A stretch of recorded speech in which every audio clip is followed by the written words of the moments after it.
और उस वक्त वह पेरिस में अच्छी तरह से घूमने फिरने के बाद डेविड होटल रूम में एंजॉय कर रहा था। ठीक उसी वक्त वसुंधरा के कहने पर रंजीत ने डेविड को कॉल किया था, जिससे डेविड का पारा बढ़ चुका था क्योंकि उस वक्त वह अपनी गर्लफ्रेंड के बीच में उसे रंजीत का कॉल आना बेहद बुरा लगा था।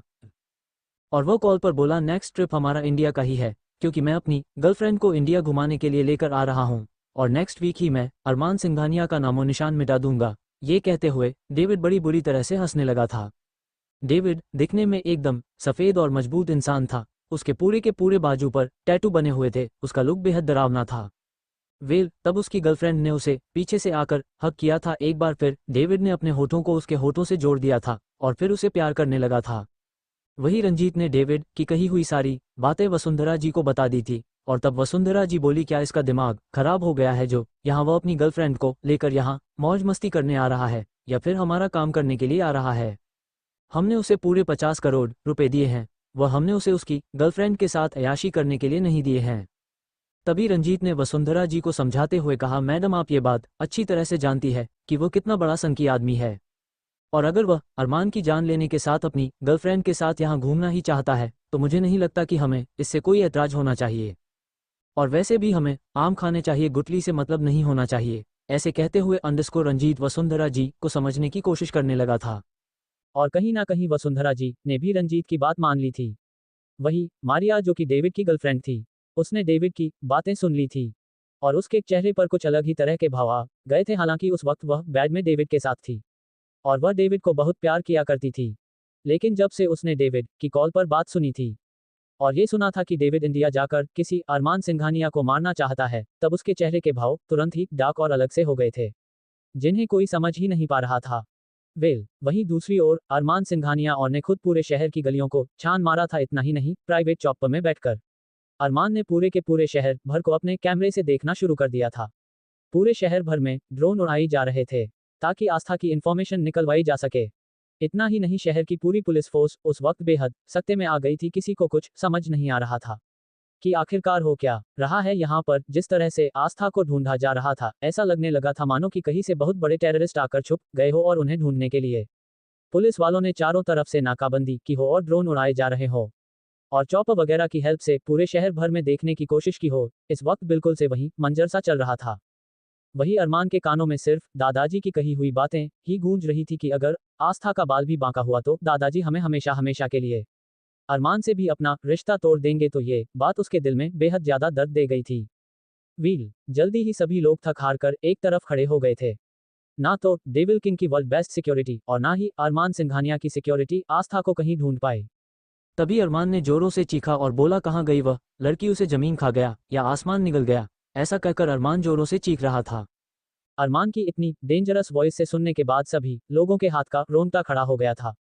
वही आहान और ध्रुव उसे वक्त काफी ज्यादा दुखी थे क्योंकि आस्था को वह दिल से अपना चुके थे और उसे अपनी भाभी मानते थे। लेकिन अचानक से आस्था के यूं गायब हो जाने पर उन्हें बहुत ही ज्यादा सदमा लगा था और रह रहकर वह सोच रहे कि अगर आस्था के साथ कुछ हो गया होगा तो वह लोग अपने आप को कभी माफ नहीं करेंगे। ऑलमोस्ट पूरा दिन निकल चुका था और धीरे धीरे रात गहरी होती चली थी। रात के वक्त एक एक करके वह सब लोग सिंघानिया मैंशन में आ गए थे। यहाँ आस्था को बेहोश हुए 6 से 7 घंटे हो चुके थे। ऊपर से उसने बेहोश होने से पहले खाया पिया भी नहीं था। अरमान सिंघानिया की आंखों में खून उतर आया था। उस वक्त वो बड़ा ही खतरनाक और वाइल्ड दिखाई दे रहा था। जैसे अरमान वो वहां आया, उसकी नज़र सबसे पहले दादाजी पर पड़ी थी, जो कि हॉल में रश्मि के साथ बैठे हुए थे। वही रश्मि ने जैसे ही अरमान और बाकी सबको वहां आया हुआ देखा, वह तुरंत दौड़कर अरमान के पास गई थी और घबराकर बोली, अरमान कुछ पता चला? कहाँ है आस्था? अरमान जवाब दो, कहाँ है आस्था? अब अरमान का पारा और भी ज्यादा बढ़ चुका था क्योंकि आज पहली बार ऐसा हुआ था कि अरमान सिंघानिया की टीम के साथ साथ डेविल किंग की टीम ने साथ मिलकर आस्था को पूरे शहर भर में ढूंढने की कोशिश की थी और वो उन्हें कहीं मिली नहीं थी। आस्था का नाम निशान तक किसी को पता नहीं चला था। वो इन सब चक्करों में एक चीज वो सब लोग पूरी तरह से मिस कर चुके थे, वो थी सीसीटीवी फुटेज। किसी ने भी एक बार सीसीटीवी फुटेज चेक करने की कोशिश नहीं की थी कि आखिरकार आस्था कब और कितने बजे घर से निकली थी। वो इन सबके बीच सीसीटीवी फुटेज अगर किसी को याद आई थी तो वह था उस घर का नौकर राजेश। सबके लिए ठंडा ठंडा शरबत लेकर वहां आया था और फिर सबको शरबत देने लगा था, लेकिन अरमान को शरबत देने की उसमें हिम्मत नहीं थी। फिर वह आहान के सामने जाकर खड़ा हुआ शरबत देते हुए और बोला, आहान बाबा, आखिर मेम साहब कितने बजे घर से निकली थी? क्या ये सब सीसीटीवी फुटेज में पता नहीं चला?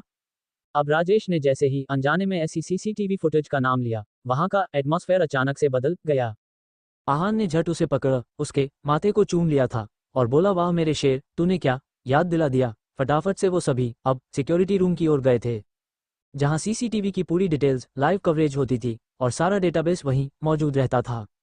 अरमान के भी उस वक्त वो मौजूद था, क्योंकि वह भी अब सिर्फ फुटेज देखना चाहता था। तब हर कोई अब अपने आप को रिग्रेट कर रहा था कि आखिरकार वो लोग इतना इंपॉर्टेंट पॉइंट कैसे मिस कर सकते हैं, क्योंकि जैसे उन्हें पता चला कि आस्त मिसिंग है तो सभी बस उसे ढूंढने पर लग गए, लेकिन एक बार भी जानने की कोशिश नहीं की आखिरकार आस्था कहाँ हो सकती है।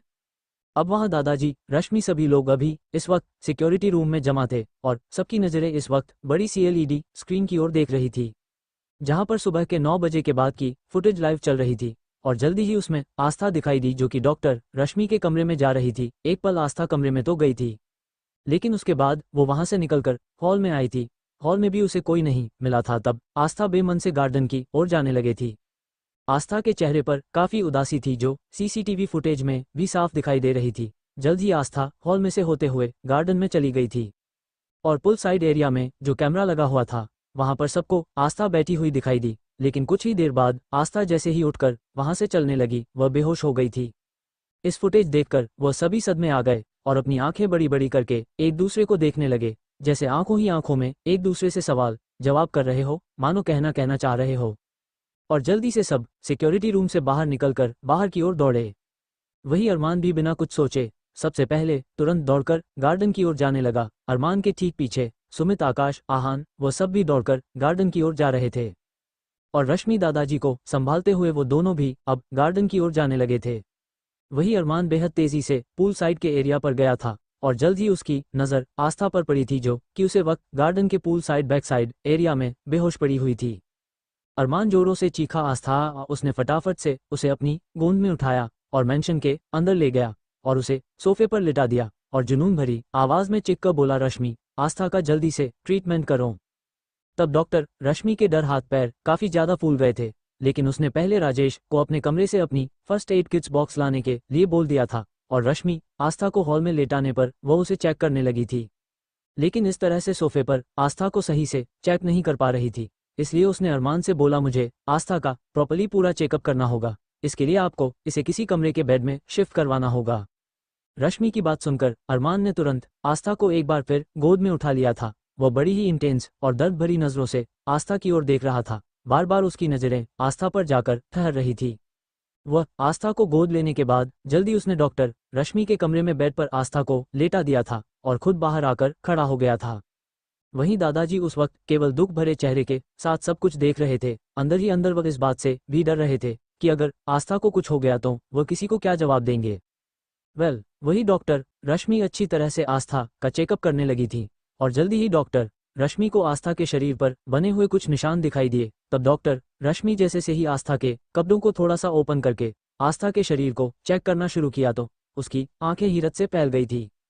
आस्था के पूरे शरीर पर अरमान सिंघानिया के काटने के बाइट्स के निशान मौजूद थे। कुछ कुछ बाइट्स में से तो खून भी निकल रहा था, जो आस्था के लगाए हुए मेकअप से भी बाहर दिखाई दे रहा था।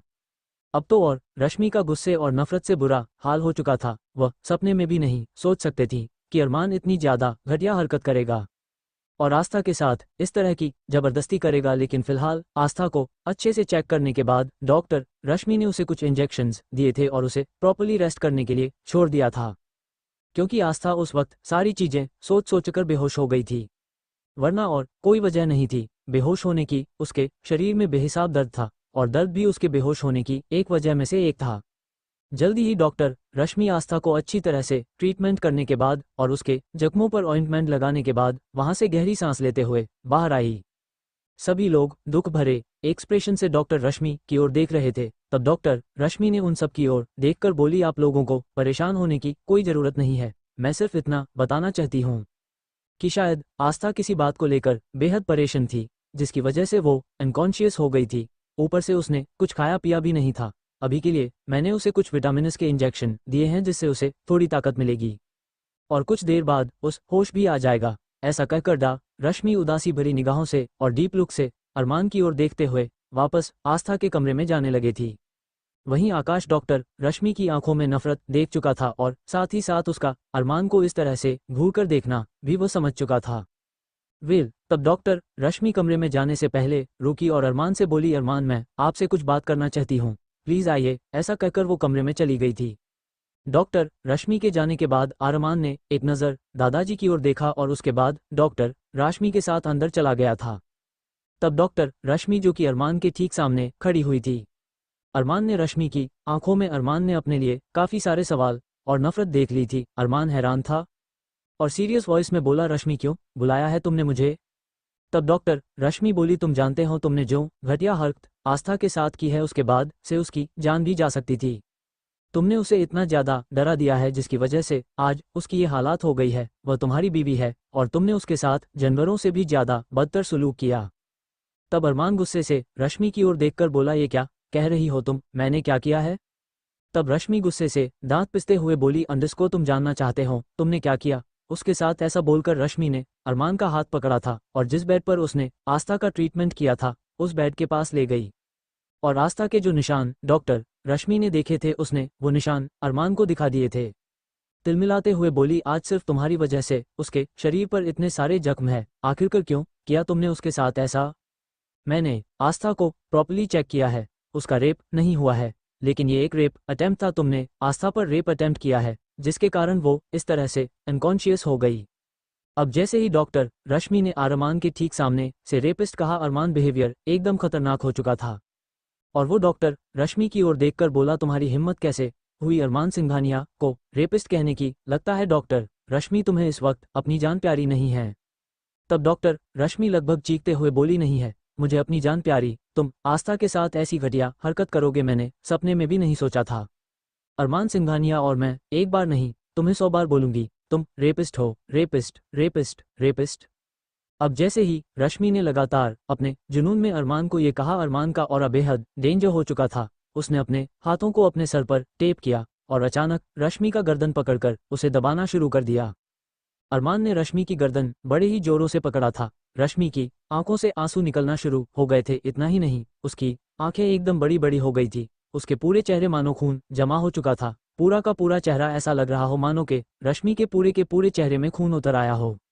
लेकिन तभी अचानक किसी ने आकर अरमान का हाथ पकड़ा। वो कोई और नहीं बल्कि आकाश मल्होत्रा था। आकाश को पहले ही शक हो चुका था, जिस तरह से रश्मि में नफरत और इंटेंशंस के साथ अरमान को देख रही थी, तो वह समझ चुका था कि जरूर कोई ना कोई बड़ी बात है। और जैसे ही वह इस कमरे में चेक करने के लिए आया और उसने अरमान को इस तरह से रश्मि का गला दबाते हुए देखा तो वो पूरी तरह से शॉक हो गया था और फटाफट से उसने पहले रश्मि की जान बचाई। वहीं आकाश से इस तरह अपना हाथ छुड़ाए जाने पर अरमान गुस्से से आकाश और देखते हुए डेंजरस वॉइस में बोला, तुम्हारी हिम्मत कैसे हुई आकाश इस तरह से इसे बचाने की? इसकी लड़की की हिम्मत कैसे हुई अरमान सिंघानिया के साथ इस तरह से बात करने की और मुझे रेपिस्ट कहने की? अब जैसे ही फ्लो में अरमान ने आकाश के सामने रेपिस्ट वाली बात बोली, अंडरस्को आकाश की आंखें फैल गई थी और उसने जल्दी से रश्मि की ओर देखा और उसके पास जाकर खड़ा हुआ। लेकिन अब जैसे ही आकाश ने ये सुना कि रश्मि ने अरमान को रेपिस्ट कहा है तो वह पूरी तरह से शॉक में था और रश्मि जो उस वक्त सांस लेने की कोशिश कर रही थी, आकाश उसके पास गया, उसे बैठाकर उसने रश्मि पानी पिलाया, उसका हाथ पकड़कर उसकी पीठ सहलाते हुए बोला, अरमान ये क्या कह रही है? अरमान ये तुम्हें रेपिस्ट क्यों कह रही है? वही आकाश को इस तरह से रश्मि के कमरे में जाते हुए देखकर बाकी सब भी हैरान थे, तो एक एक करके वो सब भी वहां आकाश पीछे जाने लगे थे। जैसे वो लोग वहां गए, आकाश की बात सुन के रश्मि ने अरमान को रेपिस्ट बोला है, वो सब ये बात सुन चुके थे और सभी हैरत के मारे एक जगह खड़े के खड़े रह गए थे। ऐसे लगने लगा था मानो कि सब पूरी तरह से जम गए हो। वही दादाजी की तो आंखों में खून उतर आया था। तभी आकाश जो कि रश्मि से सवाल कर रहा था, तब रश्मि उस पर चिल्ला कर बोली, मैंने बिल्कुल ठीक कहा है, इस इंसान को ये रेपिस्ट है, इसने जानवरों से भी ज्यादा बदतर उस बच्ची के साथ सुलूक किया है। अरमान ऐसा कैसे कर सकता है? ये इसकी बीवी है तो फिर उसने उसके साथ ऐसी घटिया हरकत क्योंकि उसके पूरे जिस्म में ऐसी कोई जगह नहीं है जहां पर इसके काटने के इसके हवस के निशान मौजूद न हो और इसी वजह से शायद वो लड़की अनकॉन्शियस हुई थी। अब जैसी रश्मि ने गुस्से से चिल्लाकर आकाश से यह सारी बातें बोली, अंडरस्को अब तो दादाजी एक तरफ झुकते से चले गए थे। भले ही अरमान ने आस्था का रेप नहीं किया था, लेकिन उसने 10 से 15 मिनट में ही उसकी हालत बद से बदतर दी थी। अब अरमान की नज़र जैसे ही दादाजी और बाकी सब पर पड़ी तो वो बिना किसी इमोशन के सुलगती सी नजरों रश्मि को देखता हुआ वहां से जाने लगा था। लेकिन तभी दादाजी पास जाकर एक पल को वो रुका था और दादाजी लाल सुर्ख आंसुओं वाली आंखों से और उसकी ओर देखने लगे थे। दादाजी की आंखों में उस वक्त आंसू को देखकर अरमान अंदर तक हिल गया था। अरमान को अच्छी तरह से याद था कि उसने आज तक अपने दादाजी की आंखों में कभी भी कोई आंसू नहीं देखे थे। लेकिन आज दादाजी जी की आंखों में आंसू देखकर अरमान को जल्दी ही अपनी गलती का एहसास हुआ और बिना दादाजी की कोई बात सुने वो जल्दी ही लंबे लंबे कदम भरता हुआ उस कमरे से बाहर निकल गया था और अपनी कार लेकर अकेला ही फार्म हाउस की ओर रवाना हो चुका था। अरमान के जाने के बाद ध्रुव रश्मि के पास आया उससे और बोला, रश्मि दीदी क्या मैं एक बार भाभी को चेक कर सकता हूँ? तभी रश्मि खड़े होते हुए बोली, नहीं ध्रुव, मैं जानती हूँ कि तुम बहुत अच्छे डॉक्टर हो और एक बेस्ट सर्जन हो, लेकिन इस वक्त आस्था की जो हालत है तुम उसे नहीं देख पाओगे और मैं ये बात भी यकीन से कह सकती हूँ। रश्मि की बात सुनकर ध्रुव ने अपना सर झुका लिया था। उस वक्त उन सबके चेहरे पूरी तरह से उतरे थे। तब रश्मि दिलासा देते हुए बोली, मुझे लगता है कि आप लोगों को अपने अपने कमरे में चले जाना चाहिए। मैं यहाँ हूँ आस्था के साथ और जैसे ही उसे होश आ जाएगा तब उसके बाद ही मैं उसकी क्या कंडीशन है तभी मैं आप लोगों को कुछ भी बता पाऊंगी।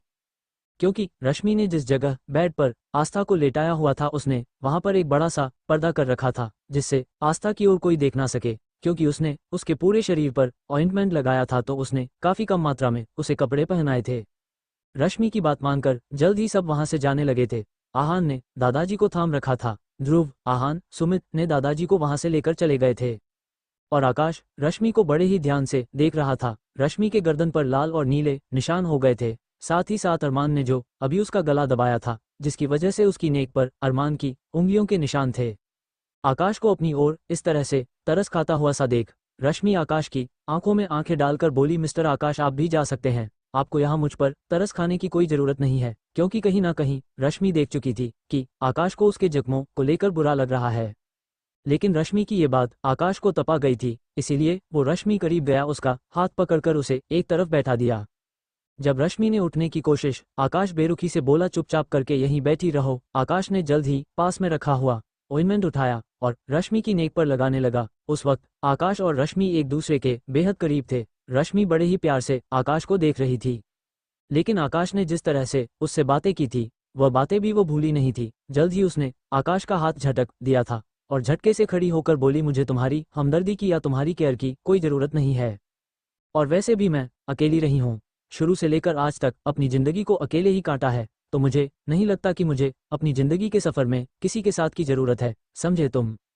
गुस्से से उठकर रश्मि पर्दे के ठीक पीछे जहाँ पर आस्था लेटी हुई थी वहाँ चली गई और आकाश ने हाथ में जो ऑइंटमेंट पकड़ रखा था उसने वह वहीं गुस्से से फेंक दिया था और सीधा उसे कमरे से बाहर निकल गया था। उस वक्त उसे खुद पर ही गुस्सा आ रहा था कि वह रश्मि के इतने करीब क्यों चला गया, लेकिन साथ ही साथ ये भी सोच रहा था कि रश्मि को दर्द में आखिरकार क्यों नहीं देख पाया।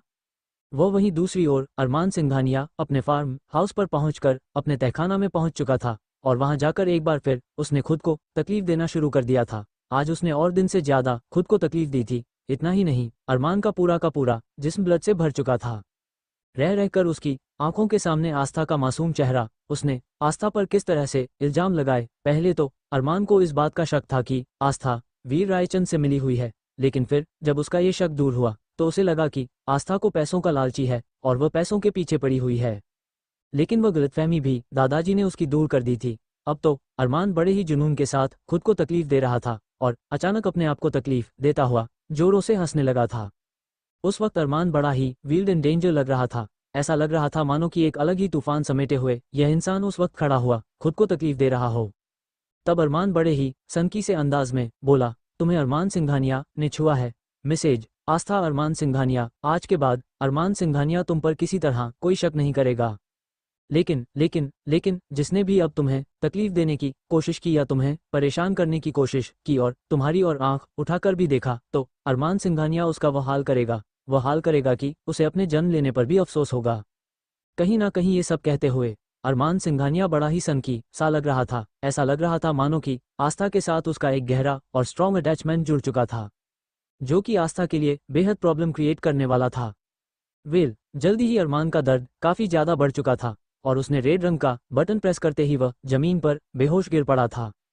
जल्दी ही एक बार फिर डेविल किंग के डॉक्टर वहां मौजूद थे, लेकिन आज अरमान की हालात बद से बदतर थी। इतना ही नहीं, उसकी जान तक पर बनाई थी। उसने आज खुद को जरूरत से ज्यादा ही तकलीफ दी थी।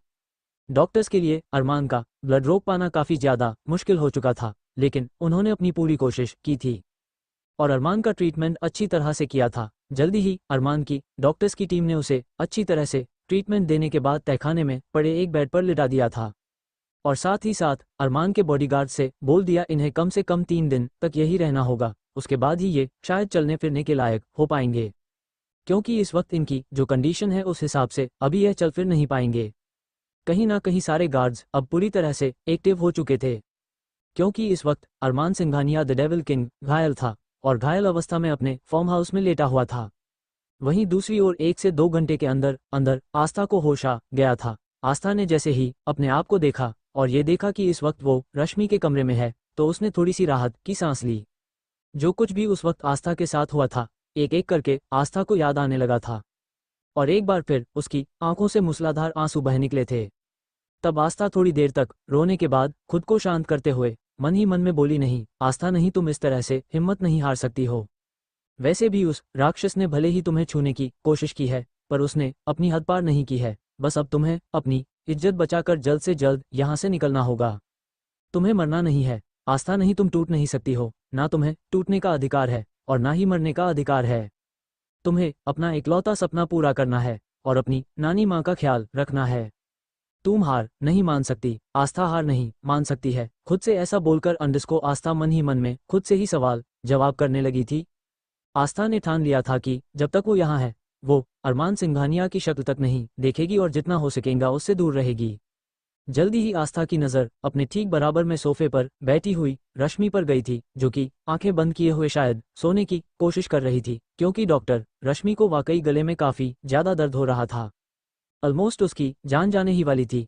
ऐन मौके पर आकर आकाश ने डॉक्टर रश्मि को अरमान से बचाया था, जिसकी वजह से वह काफ़ी हद तक दर्द में थी। इसीलिए उसने एक पेन किलर खा लिया था, जिसकी वजह से उसे अभी थोड़ी थोड़ी नींद आ रही थी। तब आस्था उठी और उठकर धीरे से चलते हुए डॉक्टर रश्मि के पास जाने लगी, लेकिन वह 1 से 2 कदम ही चली थी कि अचानक से उसके कदम लड़खड़ा गए और साथ ही साथ साइड में रखा हुआ ग्लास भी नीचे गिर गया था।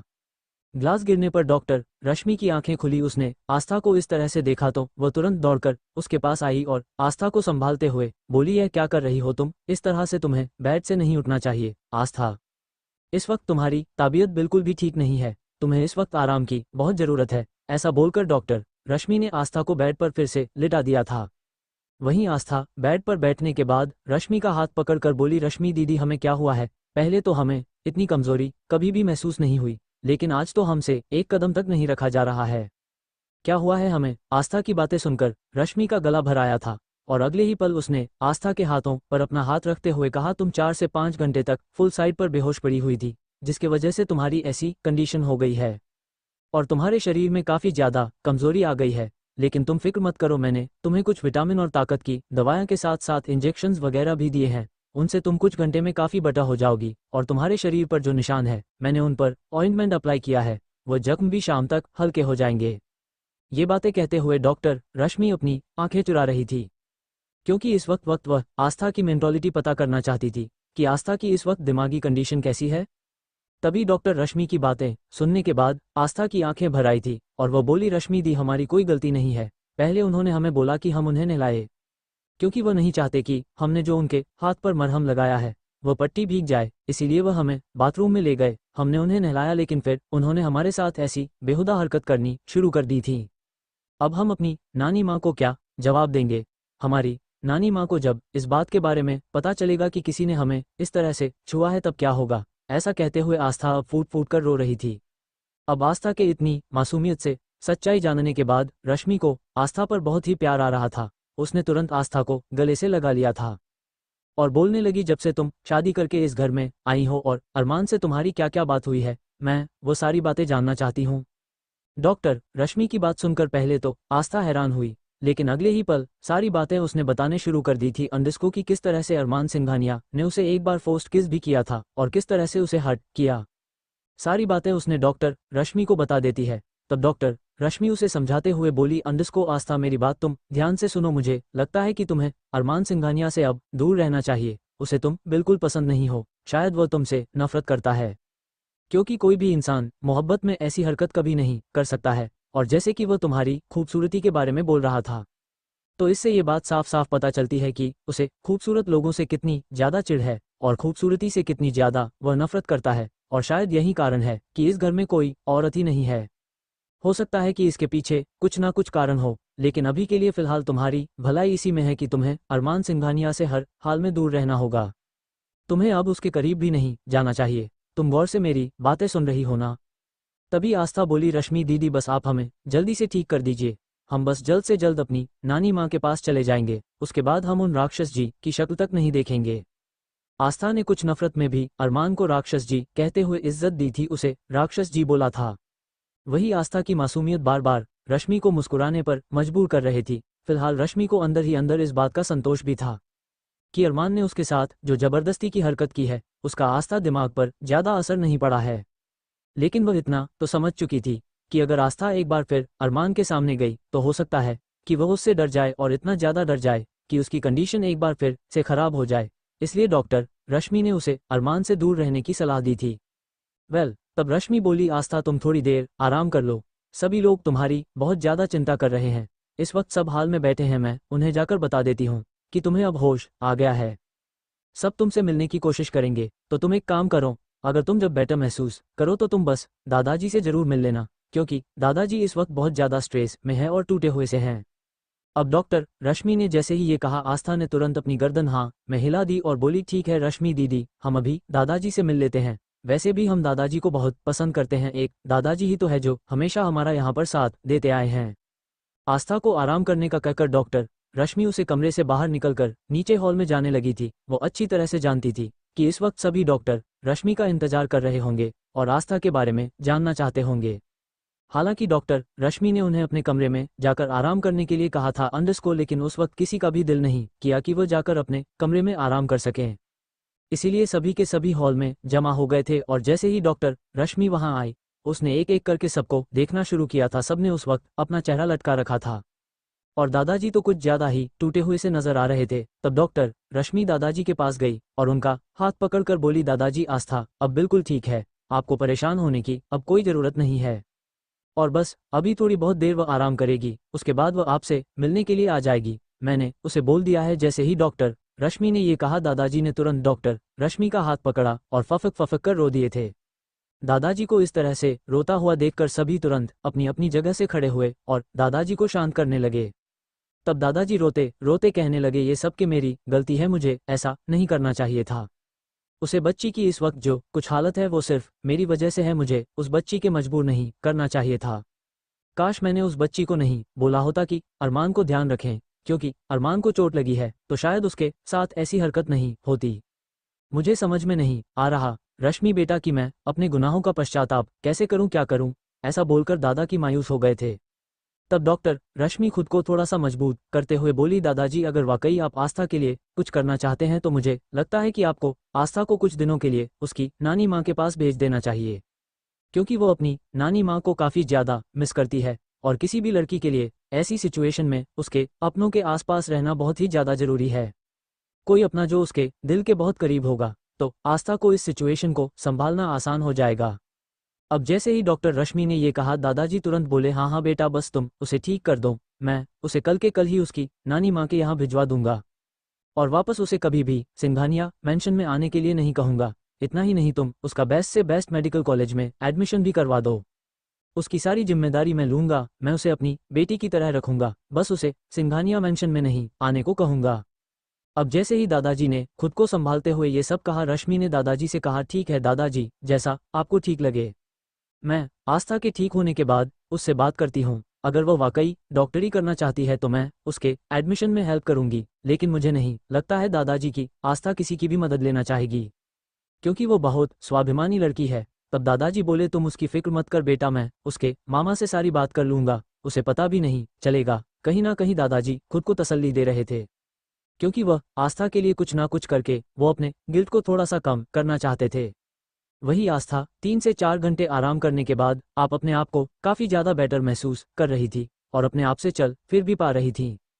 इसीलिए वह अच्छे से अपने कपड़े चेंज करके उसने खुद अपने पूरे शरीर को अच्छे से कवर कर लिया था और अपने मुंह पर लगे चोटों के निशानों को उसने मेकअप से कवर करने की कोशिश की थी और उसके बाद वह सीधा हॉल में आ गई थी। हॉल में अभी तक सब ऐसे के ऐसे ही बैठे हुए थे, अब तो किसी ने खाना तक नहीं खाया था। आस्था जैसे ही वहां आई, सब बारी बारी से आस्था को देखने लगे। वही आस्था ने अपनी नजरें आज झुका कर रखी हुई थी। उसकी हिम्मत ही नहीं हो रही थी कि वो उन लोगों से नजरें मिला सके, क्योंकि डॉक्टर रश्मि ने उसे बता दिया था कि सबको ये बात पता चल चुकी है कि अरमान ने आस्था के साथ किस तरह का बिहेव किया है। और अरमान दादाजी से नजरें नहीं मिल पा रहा है, इसीलिए शायद वह घर से भी चला गया है। कहीं ना कहीं आस्था को अब सब कुछ बड़ा ही अजीब लग रहा था।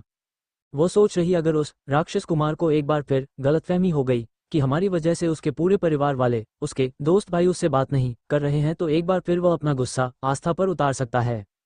तो कहीं ना कहीं आस्था को मन ही मन में इस बात का भी डर सता रहा था। फिलहाल जैसे ही आस्था वहां आई, दादाजी तुरंत उसके पास गए थे और उसके सामने दोनों हाथों को जोड़कर खड़े हो गए थे और रोने लगे।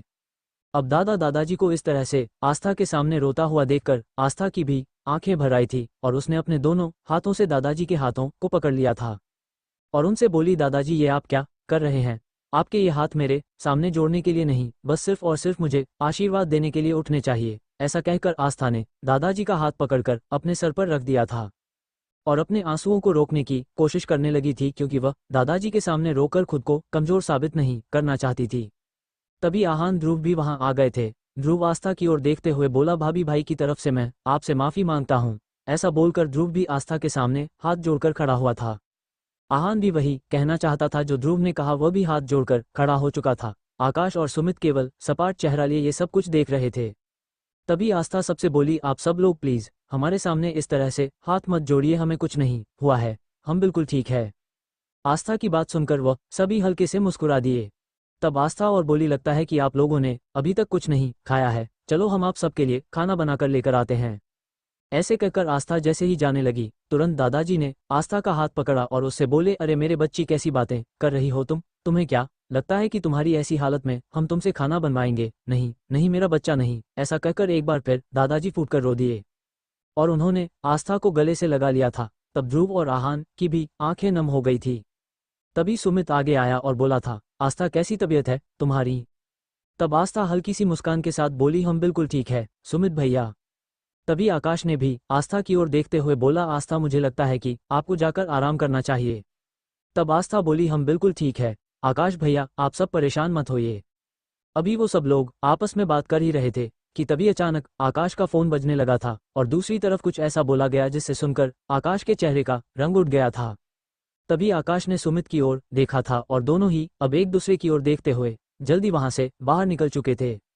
उन लोगों को इस तरह से सडनली जाता हुआ देखकर सभी हैरान थे। कहीं ना कहीं ध्रुव और आहान समझ चुके थे कि ये लोग कहाँ जा रहे हैं, लेकिन वो दोनों अभी बहुत ज्यादा उलझन में थे, तो इसीलिए वो उनके साथ नहीं गए। तब उन्हें जाता हुआ देखकर दादाजी बोले, लगता है इन्हें कुछ जरूरी कम याद आ गया है।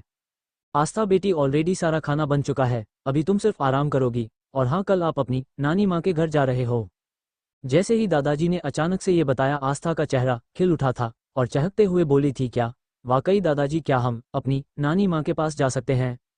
तब दादाजी उसकी मुस्कुराहट देखकर उसके सर पर हाथ रखकर बोले, हाँ मेरा बच्चा, आप जा सकते हो, और साथ ही साथ हमें पूरी उम्मीद है कि आप अपने इस बूढ़े दादाजी को माफ भी कर दोगे। ऐसे कहते हुए एक बार फिर वो आस्था से माफी मांगने लगे थे, लेकिन आस्था ने तुरंत उनका हाथ पकड़ लिया था और दादाजी का हाथ अपने सर पर रखते हुए बोली, आपके हाथ हमें सिर्फ आशीर्वाद देने के लिए उठने चाहिए। आस्था ने दादाजी का हाथ अपने सर पर रख दिया था। तब ध्रुव और आहान आगे आए और मायूसी से बोले, हमें समझ में नहीं आ रहा है कि हम आपको क्या बोले, लेकिन इतने कम वक्त में आपके साथ एक इस तरह की अटैचमेंट हो गई है कि भाभी आपके दूर जाने पर दिल बहुत दुख रहा है। और भाभी, हम आपको रोक भी नहीं सकते हैं, कैसी बदनसीबी है ये हमारी। और तभी ध्रुव बोला, भाभी मैं तो आपके हाथ का बना खाना बहुत मिस करूंगा। तब आस्था हल्के से मुस्कुरा दी और उन दोनों से बोली, हम भी आप दोनों को बहुत याद करेंगे, ध्रुव जी और आहान जी। और हाँ, आप दोनों को हमें अपनी शादी में बुलाना मत भूलिएगा। आप देखिएगा हम कितना जोरदार डांस करेंगे आप लोगों की शादी में। अब आस्था ने जैसे ही माहौल को थोड़ा सा हल्का फुल्का करने के लिए इस तरह की बातें करना शुरू की, तभी सभी इमोशनलेस होते हुए भी हल्का सा मुस्कुरा दिए थे। तब तक रश्मि खाने के एक ट्रे अपने हाथ में लिए वहां आई थी और बोली, आस्था पहले तुम कुछ खा लो, उसके बाद तुम्हें आराम करना है। अब चलो मेरे साथ। ऐसा कहकर आस्था को वो खुद अपने हाथों से खिलाने लगी थी। सबका प्यार पाकर आस्था की आंखें बार बार भर रही थी। तब अचानक आस्था ने रश्मि का हाथ पकड़ा और बोली, रश्मि दीदी हम आपको बहुत याद करेंगे। तब रश्मि बोली, हेलो, तुम सिर्फ इस घर से जा रही हो, तुम्हारा और मेरा रिश्ता नहीं टूट रहा है, और वैसे भी तुमने मुझे अपनी बड़ी बहन माना है, तो इस हिसाब से मैं तुम्हारी बड़ी बहन हूँ और तुम मेरी छोटी बहन हो, समझे तुम। और भले ही तुम सिंघानिया मेंशन से जा रही हो, लेकिन मेरी जिंदगी से नहीं। तुम्हारा जब दिल करेगा हम मिलेंगे और ढेर सारी मस्ती करेंगे। और हाँ, एक और बात मैं तुम्हें बताना ही भूल गई, बस जल्दी से ठीक हो जाओ। इस बार के जो एडमिशन ओपन होने वाले हैं मैंने उनमें तुम्हारा नाम भी अप्लाई कर दिया है। ठीक है, अब तुम अपने डॉक्टर बनने का सपना भी पूरा कर सकती हो। अब जैसे ही रश्मि ने ये कहा, आस्था पूरी तरह से हैरान हो गई थी और खुश होते हुए कहने लगी, सच में रश्मि दीदी, आपने हमारे लिए कॉलेज में एडमिशन किया है। लेकिन रश्मि दीदी, वहाँ पर तो काफ़ी सारा डोनेशन जमा करना होता है, इतने पैसे हम कहाँ से लाएंगे, और फिर हम आपको पैसे कैसे दे पाएंगे। तब रश्मि गुस्से थोड़ा सा अपना मुंह फूलते हुए आस्था की ओर देखकर बोली, लगता है तुमने मुझे मन से अपनी बहन नहीं माना है, इसीलिए तुम इस तरह से फीस वगैरह की फिक्र कर रही हो। पैसे डोनेशन में सब कुछ जमा कर चुकी हूँ, तुम्हें किसी तरह की कोई टेंशन लेने की कोई ज़रूरत नहीं है। तभी आस्था बोली, लेकिन रश्मि दीदी भला हम कैसे। तब आस्था को रोकते हुए रश्मि ने आस्था का हाथ पकड़ा और बोली, तुम क्यों परेशान होती हो, मैं तुम्हारी बड़ी बहन हूँ, क्या तुम मुझे अपनी बड़ी बहन नहीं मानती। और बड़ी बहन छोटी बहन का एडमिशन करा सकती है, और अगर फिर भी तुम्हें लग रहा है कि मैं तुम पर किसी तरह का कोई एहसान किया है या कुछ भी, तो तुम मुझे वो सारे पैसे डॉक्टर बनने के बाद रिटर्न कर देना, वेरी सिंपल। अब जैसे ही रश्मि ने ये कहा, आस्था की आंखों से आंसू आ गए थे। उसने फटाफट से उठकर रश्मि को गले से लगा लिया था और बोली, अब बहुत अच्छी है दीदी, आप बहुत अच्छी है, आपने तो हमारी कितनी सारी परेशानी दूर कर दी। ऐसा लगता है कि कान्हा जी ने एक ही बार में हमारी सारी प्रॉब्लम दूर कर दी है, तभी तो उस राक्षस को हमारी जिंदगी से निकाल दिया। साथ ही साथ हम अब इस घर से भी जा रहे हैं और अपनी नानी माँ के पास रहेंगे और अपने डॉक्टर बनने का सपना पूरा करेंगे। अब हमें कुछ नहीं चाहिए, जिंदगी से कुछ भी नहीं। आस्था रोते रोते भी हल्का सा मुस्कुरा दी। तब डॉक्टर रश्मि ने आस्था को संभाला, उसे खाना खिलाने के बाद उसने उसे दवाएं दी। दवाएं खाकर आस्था एक बार फिर गहरी नींद में सो गई थी। आस्था को सोते हुए देखकर दादाजी डॉक्टर रश्मि के पास आए। उसके सर पर हाथ रखकर बोले, तुम्हारा बहुत बहुत धन्यवाद मेरी बच्ची कि तुमने सारी बात संभाल ली।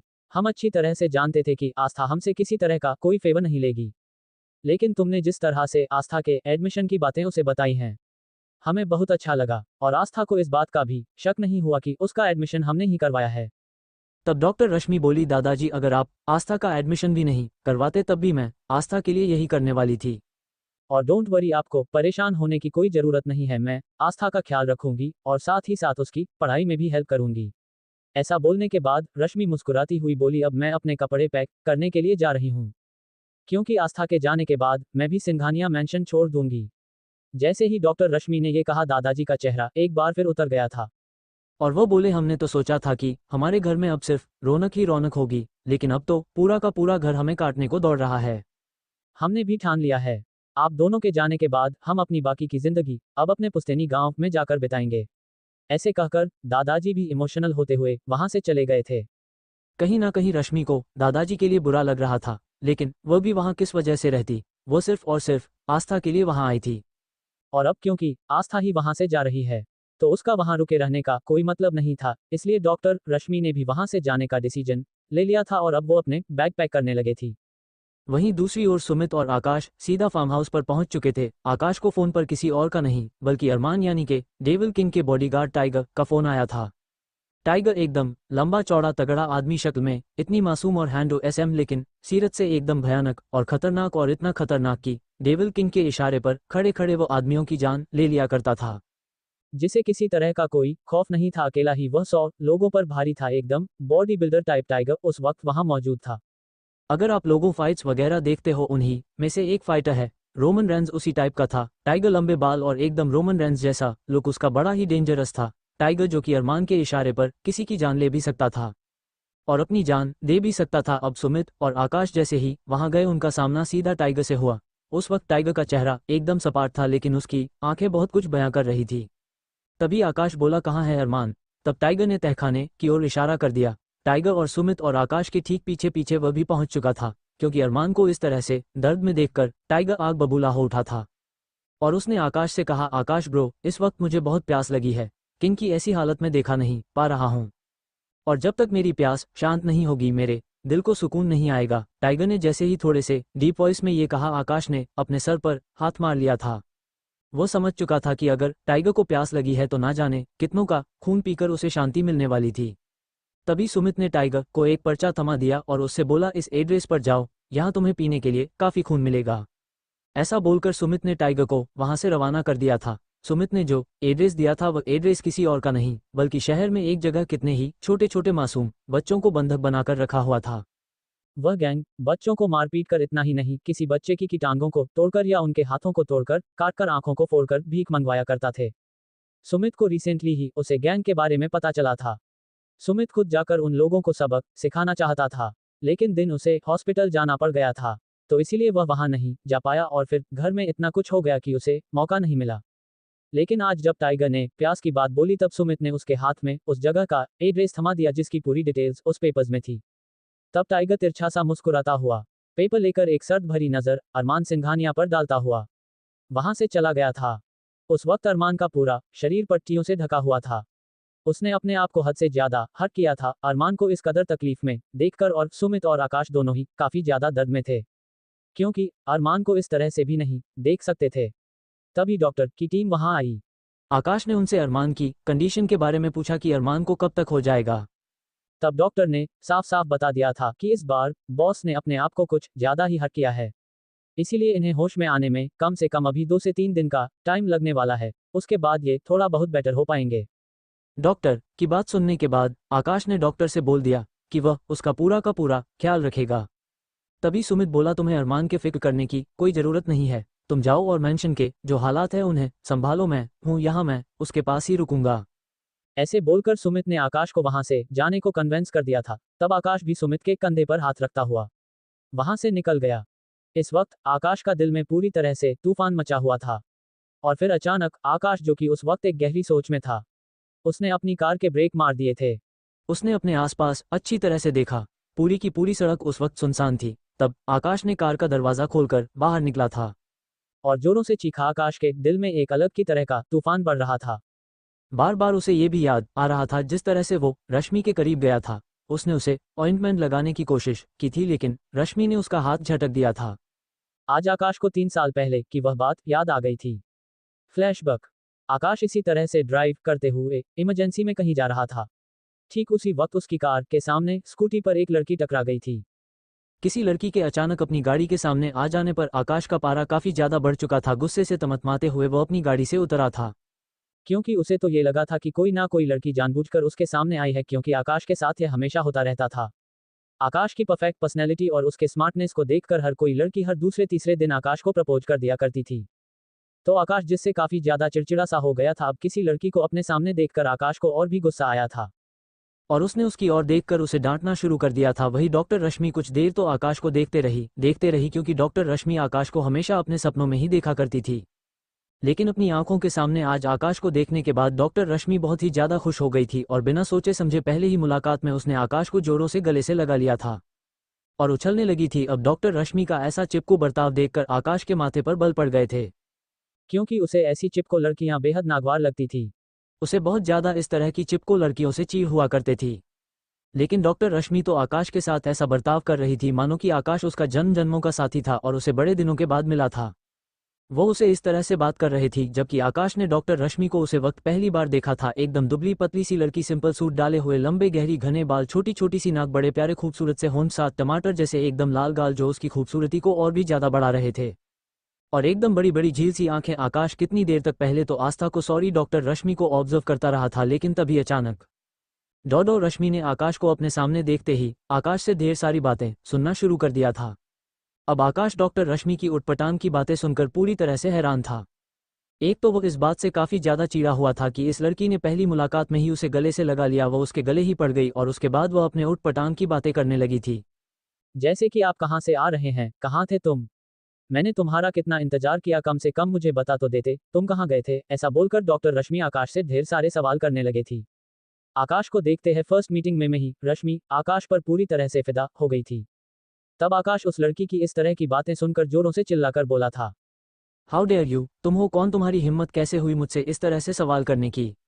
और ये तहकीकत करने की मैं कहाँ से आ रहा हूँ। क्या तुम मेरा पीछा कर रही थी? क्या तुम मुझे पहले से जानती हो जो मुझे इस तरह से सवाल कर रही हो कि मैं कहाँ से आ रहा हूँ, कहाँ से नहीं आ रहा हूँ? मैं क्यों जवाब दूँ तुम्हें? हो कौन तुम? तब डॉक्टर रश्मि थोड़ा सा शर्माते हुए बोली थी, बिल्कुल मैं तुम्हें पहले से जानती हूँ। तुम तो बिल्कुल मेरे सपनों के राजकुमार के जैसे हो। I really love you. और पहली मीटिंग में रश्मि ने उसे देखते ही उसे प्रपोज कर दिया था और बोली।